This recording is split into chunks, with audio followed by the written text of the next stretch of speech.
Hey guys, Mr. Barnes here again, bringing another math video. This one I'm going to start some questions on surface area. So the first shape I'm going to look at is a pyramid.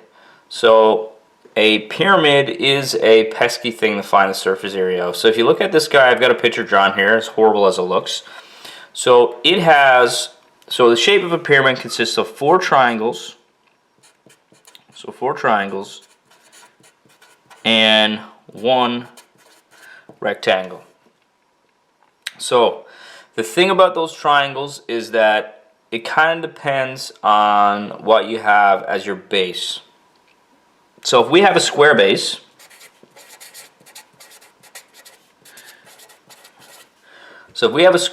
then four triangles are the same.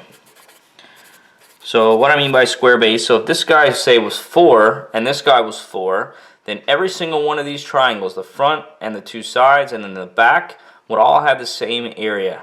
So they'd be easy to calculate. If you know one, you know the rest. Now if you have a rectangular base, so a rectangular base would be like if this was 5 and this was 4, so the length and the width would be different. Then what would actually happen is that the front and the back would have the same area, but the two sides would have different areas. So we would have two sets of triangles. So two of them would have the same area, and then the other two would have the same area. So that's what we have to recognize. Then the other thing that's important to recognize is that we need what's called slant height in order to calculate the area of these things. So these are what's called slant height.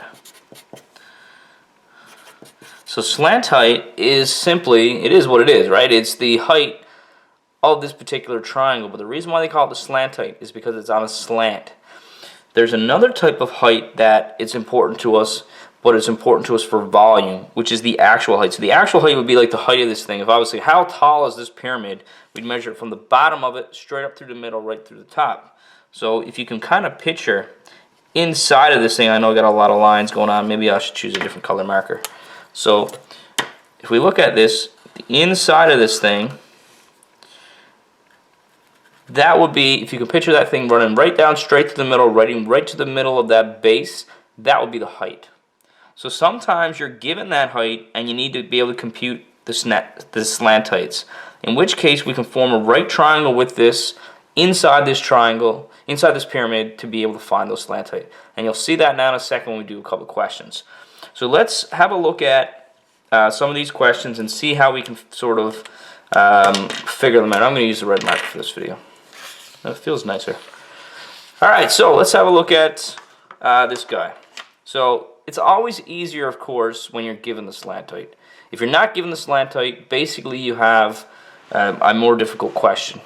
So if you look at this pyramid, it's a square base pyramid. So this is 4 centimeters and so is this.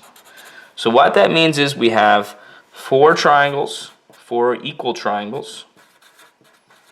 So four equal triangles and one square base. So when I'm computing these things, surface area, I always label everything.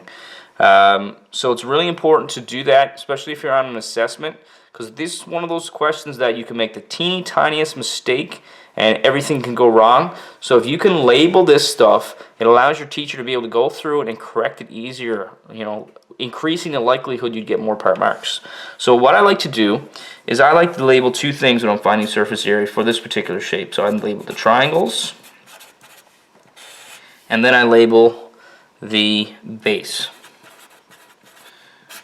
So when I'm finding the triangles, I use the formula. So the formula for the area of a triangle is 1/2 base times the height. So what I have to do for this one is find the area of one particular triangle. So if I look at the height of this triangle, the height of this triangle is the slant height.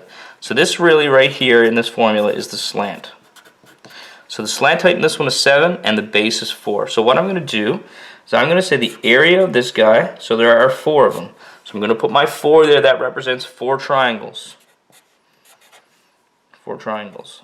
So 4 times the area of one triangle. So the base is 4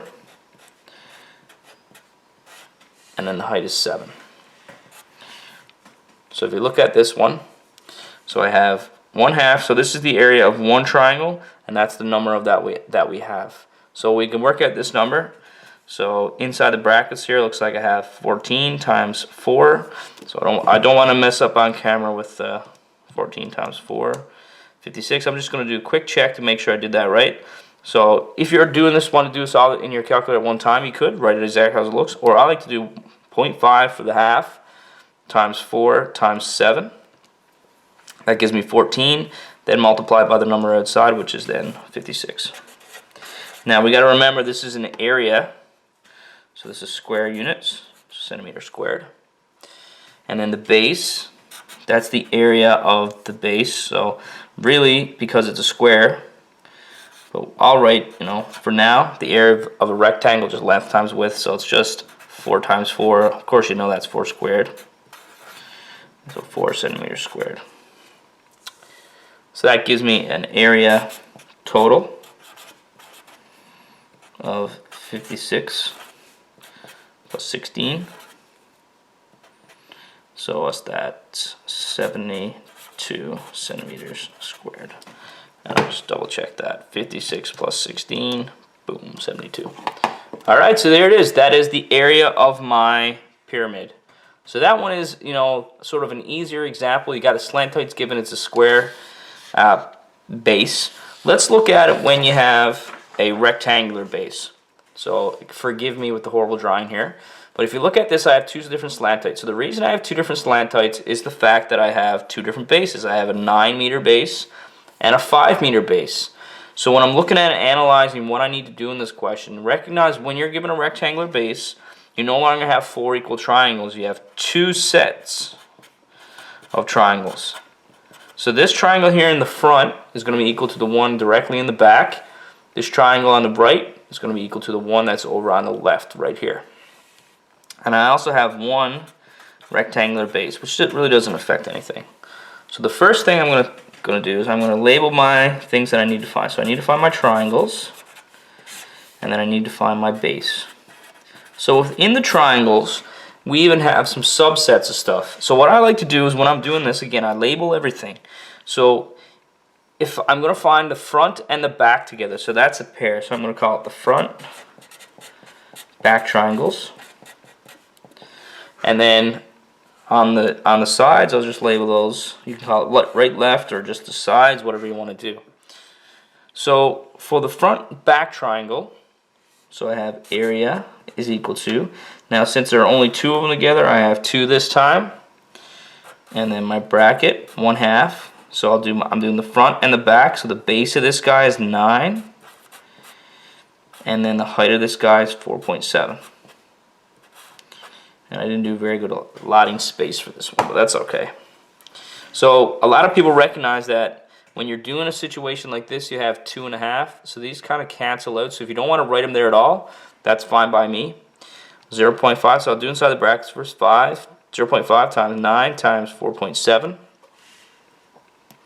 And that equals 21.5, and then I'm just going to multiply that by 2 to get both of my triangles. That 2 right there, that's the 2 that I just did.